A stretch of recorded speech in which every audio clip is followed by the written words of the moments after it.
Hello, I am Tanushree Mandolia and you are most welcome to Sarita Ramesh SR elite academy channel. आज के इस video में हम एक बहुत ही इंटरेस्टिंग सवाल का जवाब ढूंढेंगे कि हमारी कार्स, बाइक से लेकर सभी गाड़ियों के टायर काले ही रंग के क्यों होते हैं। सबसे पहले बेसिकली हम लोग ये जानते हैं कि टायर्स रबड़ के बने होते हैं और रबड़ हमें नेचुरली मिल जाता है रबर ट्रीज से लेटेक्स की फॉर्म में। अब लेटेक्स क्या होता है? लेटेक्स एक milky fluid like sticky substance है, यानी कि चिपचिपा पदार्थ है जिसका स्टार्टिंग में तो जब पेड़ों से निकाला जाता है उसका कलर वाइट होता है, पर धीरे धीरे एयर के कांटेक्ट में रहने से और थोड़ी इम्प्योरिटीज़ की वजह से उसका कलर येलोइश हो जाता है, यानी ऑफ वाइट हो जाता है। तो जो नेचुरल रबर का एक्चुअल कलर है वो ऑफ वाइट है। ठीक है, अब ये तो बात हो गई हमारे नेचुरल रबर की, लेकिन रबर को मैन मेड यानी कि केमिकली भी बनाया जा सकता है, जिसे हम सिंथेटिक रबर के नाम से जानते हैं। अब नेचुरल रबर खुद में कोई बहुत ज़्यादा एप्लीकेशंस नहीं है, नेचुरल रबर के बहुत ज़्यादा यूज़ नहीं है और टायर्स भी नहीं बनाए जा सकते इसके नेचुरल रबर के, सिर्फ नेचुरल रबर के। तो इसलिए नेचुरल रबर को स्ट्रेंथ प्रोवाइड कराने के लिए, क्योंकि नेचुरल रबर एक स्टिकी फ्लूइड लाइक सब्सटेंस है, उसमें उसे एक हार्डेंड मास में कन्वर्ट करने के लिए एक प्रोसेस परफॉर्म करना पड़ता है और उस प्रोसेस का नाम है वल्कनाइजेशन ऑफ रबर।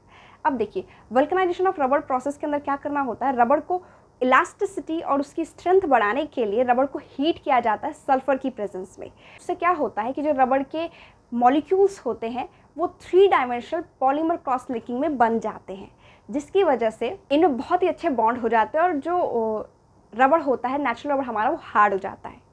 अब इस तरह से जो रबर हम तैयार करते हैं उसे हम वल्कनाइज्ड रबर कहते हैं और उस रबर से तैयार किए गए टायर्स को वल्कनाइज्ड रबर टायर्स कहा जाता है। इस तरह से 19th सेंचुरी तक वल्कनाइज्ड रबर टायर इस्तेमाल किए जा रहे थे।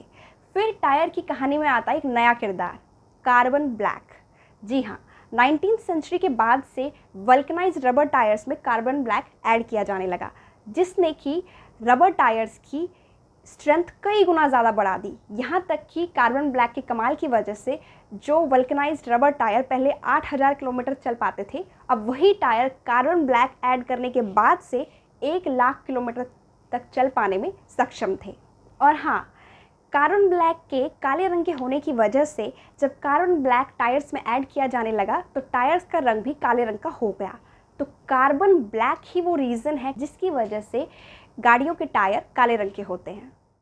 इसके अलावा कार्बन ब्लैक ने कुछ और इम्पॉर्टेंट फीचर्स ऐड किए वल्कनाइज्ड रबर टायर में, जो कि थे, पहला, हीट कंडक्टिविटी यानी कि टायर की ऊष्मा चालकता।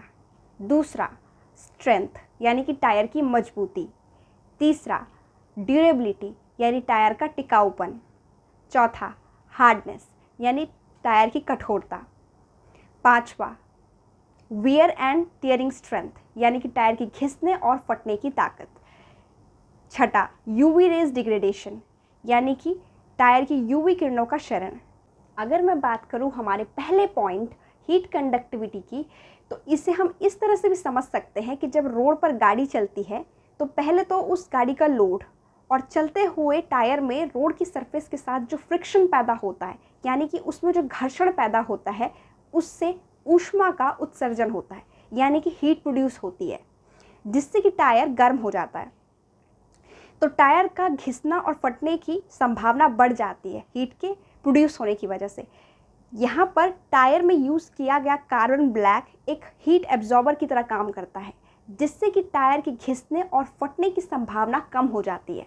हम इसे एक और एग्जाम्पल से समझ सकते हैं कि जो लोग गांव से बिलोंग करते हैं तो उन्होंने ये नोटिस किया होगा कि जो हमारी मम्मी हैं या जो हमारी दादी खाना बनाती हैं चूल्हे में, तो वो कंटिन्यूसली लकड़ियों का मूवमेंट करती रहती हैं, क्योंकि जलती हुई लकड़ियों पर वो जो कालिक से जमती है उसे कार्बन कहते हैं। वो कार्बन जम गया लकड़ियों पर, तो जब कार्बन जमता है लकड़ियों पर तो लकड़ियाँ धीरे धीरे जलना कम हो जाती हैं और एक टाइम बाद तो वो जलना कंटिन्यूसली बंद हो जाती है। वो हीट तो हो रही है लेकिन वो जल नहीं रही है, तो इसलिए कंटिन्यूस मूवमेंट करते रहते हैं। जब खाना बनाते हैं तो लकड़ियों कंटिन्यूस मूवमेंट से वो कार्बन झड़ जाता है, वो कालिक झड़ जाती है, तो फिर से वापस से लकड़ियाँ जलना स्टार्ट हो जाती हैं।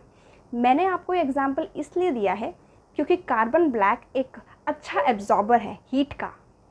तो जब ये टायर्स में ऐड किया जाता है, गाड़ियों में एक तो फ्रिक्शन की वजह से जो हीट प्रोड्यूस हो रही है टायर्स में, और ऊपर से गाड़ी के लोड की वजह से जब टायर्स गर्म हो रहे हैं तो टायर फटते नहीं है वहाँ पे, क्योंकि कार्बन ब्लैक उस सारी हीट को एब्जॉर्ब कर लेता है। तो ये तो होगा हमारा फर्स्ट पॉइंट जिसमें हमने समझा हीट कंडक्टिविटी के बारे में कि कार्बन ब्लैक वहाँ पर क्या रोल प्ले करता है। अगर मैं बात करूँ हमारे दूसरे पॉइंट हार्डनेस की, तो कार्बन ब्लैक रबर मॉलिक्यूल्स के बॉन्ड को और ज़्यादा स्ट्रॉन्ग बना देता है, जिसकी वजह से वल्कनाइज्ड रबर टायर्स और ज़्यादा स्ट्रॉन्ग हो जाते हैं। यानी कि कार्बन ब्लैक जितना ज़्यादा अमाउंट में होगा टायर्स में, उतना ज़्यादा टायर स्ट्रॉन्ग होंगे। हालांकि एक प्रिस्क्राइब्ड लिमिट के साथ ही कार्बन ब्लैक ऐड किया जाता है। तो इस तरीके से कार्बन ब्लैक टायर्स को स्ट्रेंथ और हार्डनेस प्रोवाइड करता है। अब तीसरा पॉइंट आता है हमारा वियरिंग एंड टियरिंग स्ट्रेंथ। अभी तक हम 2 पॉइंट्स पर ऑलरेडी बात कर चुके हैं। पहला कि कार्बन ब्लैक एक अच्छा एब्जॉर्बर है हीट का, और दूसरा कि carbon black vulcanised rubber tyres में जब ऐड किया जाता है तो उससे टायर्स में स्ट्रेंथ आती है और ज़्यादा टायर स्ट्रॉन्ग हो जाते हैं, हार्डनेस बढ़ती है टायर्स की। तो जब ये दोनों ही पॉइंट्स हमारे क्लियर है तो हम खुद ब खुद समझ सकते हैं कि जब ये दोनों ही चीज़ें कार्बन ब्लैक ऐड करने की वजह से अच्छी हो रही है, तो इस वजह से वियर एंड टियरिंग स्ट्रेंथ यानी कि टायर का घिसना और फटना अपने आप कम हो जाता है। अब जब टायर का घिसना और फटना कम हो रहा है तो जो नेक्स्ट पॉइंट है ड्यूरेबिलिटी, यानी कि टायर का टिकाऊपन, ये अपने आप ज़्यादा बढ़ जाएगा। यानी कि टायर्स और ज़्यादा समय तक डिस्टेंस कवर कर सकते हैं। अगर अब बात करते हैं हमारे नेक्स्ट पॉइंट की, यानी कि यूवी रेज डिग्रेडेशन की, तो देखिए धूप में जब भी हमारा टायर रहेगा, धूप के कांटेक्ट में रहेगा, अब उसने रहना ही है ऑफकोर्स। जब बाहर गाड़ी चलेगी, गाड़ी घर के अंदर तो हमेशा नहीं रहेगी, बाहर चलेगी तो वो धूप के कांटेक्ट में आएगी। अब जब धूप के कांटेक्ट में आती है तो जो रबड़ होता है वो डिग्रेड होना शुरू हो जाता है, यानी कि जो रबड़ मॉलिक्यूल्स के बॉन्ड्स होते हैं वो कमज़ोर होना शुरू हो जाते हैं। ऐसे में जो टायर की क्वालिटी है वो अपने आप कम होने लग जाएगी। ऐसे में कार्बन ब्लैक उस डिग्रेडेशन को कम करता है, यानी कि जो कार्बन ब्लैक है वो उसी क्वालिटी को ख़राब होने से बचाता है, उसे कम करता है, कम से कम डिग्रेडेशन हो टायर्स में, उसकी क्वालिटी ज़्यादा ख़राब ना हो, ये कार्बन ब्लैक इंश्योर करता है। कार्बन ब्लैक की इन्हीं सारी खूबियों की वजह से कार्बन ब्लैक टायर्स के लिए एक गेम चेंजर की तरह साबित हुआ, और इसी वजह से कार्बन ब्लैक हर एक गाड़ी के टायर में ऐड किया जाने लगा, जिसकी वजह से हर एक गाड़ी का टायर काले रंग का होता है। हालांकि आपने देखा होगा कि बच्चों की साइकिल के टायर अभी भी रंग बिरंगे बनाए जाते हैं, जो कि वल्कनाइज्ड रबर टायर में पिगमेंट ऐड करके बनाए जाते हैं। पिगमेंट मतलब कि रंग, यानी कि रंग ऐड करके, कलर ऐड करके वो रंगीन टायर बनाए जाते हैं। अब रंगीन टायर बनाने का मेनली 3 रीजंस हैं। पहला ये कि बच्चों की साइकिल जो होती है उन्हें ज़्यादा डिस्टेंस कवर नहीं करना होता। दूसरा ये बच्चों की साइकिल में लोड का इश्यू भी नहीं होता। और तीसरा और बहुत ही ज़्यादा इम्पॉर्टेंट कि बच्चों की जो साइकिल्स होती है अगर उनमें कलरफुल टायर्स होंगे तो बच्चों को ज़्यादा अट्रैक्टिव लगते हैं, और इसका डायरेक्ट असर पड़ता है सेल्स पर। तो इन्हीं 3 मेन रीजंस की वजह से बच्चों की जो साइकिल्स के टायर होते हैं वो कलरफुल रखे जाते हैं। अदरवाइज़ नॉर्मली सभी गाड़ियों के टायर आपको ब्लैक ही देखने को मिलेंगे। जहाँ तक बात है टायर को बनाने के लिए यूज़ होने वाले बेसिक रॉ मटेरियल की, तो उसमें आता है हमारा vulcanised natural rubber, carbon black, oil, silica, steel belt, polyester, nylon और रेयॉन। अब तक हम वीडियो में काफ़ी सारी चीज़ें कवर कर चुके हैं, जिसमें हमने सबसे पहले समझा था नेचुरल रबर के बारे में, फिर हमने समझा वल्कनाइजेशन प्रोसेस के बारे में, और फिर समझा हमने हमारे आज के मेन टॉपिक के बारे में कि टायर्स का रंग एक्चुअली में काला क्यों होता है, कार्बन ब्लैक की वजह से होता है। और उसके बाद हमने समझा कि कार्बन ब्लैक ऐड करने की वजह से टायर्स में और क्या क्या फीचर्स ऐड हो जाते हैं। तो ये सारी चीज़ें अभी तक हम कंप्लीट कर चुके हैं इस वीडियो में।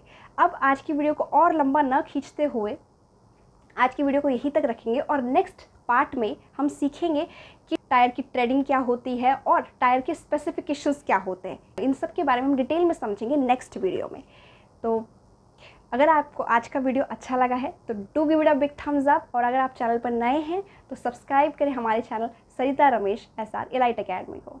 Thank you for watching.